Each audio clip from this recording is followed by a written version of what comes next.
చాలామందికి ముఖ్యంగా బిగినర్స్కి front part సరిగ్గా రావడం లేదు అని అంటున్నారు.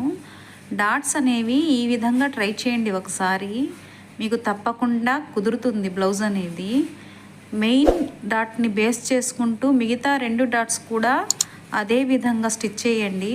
అప్పుడే మీకు ఫ్రంట్ పార్ట్ అనేది పర్ఫెక్ట్గా వస్తుంది. నేను వీడియోలో చూపించే విధంగా ఒకసారి ట్రై చేయండి. మెయిన్ డాట్ వచ్చేసి మనకు షోల్డర్కు కరెక్ట్గా ఉండేటట్టు చూసుకోవాలి. అప్పుడు మనకు బ్లౌజ్ అనేది పర్ఫెక్ట్గా కుదిరినట్టే. ఈ టిప్ కనుక మీకు నచ్చినట్లయితే లైక్ చేయండి, షేర్ చేయండి, సబ్స్క్రైబ్ చేయండి. బ్లౌజు ఆల్మోస్ట్ ఈ ఫ్రంట్ పార్ట్ మీదే ఆధారపడి ఉంటుంది కాబట్టి మనకు మెయిన్ వచ్చేసి ఫ్రంట్ పార్ట్స్ కరెక్ట్గా రావాలి. అప్పుడే బ్లౌజ్ అనేది సెట్ అవుతుంది. For more videos subscribe our channel.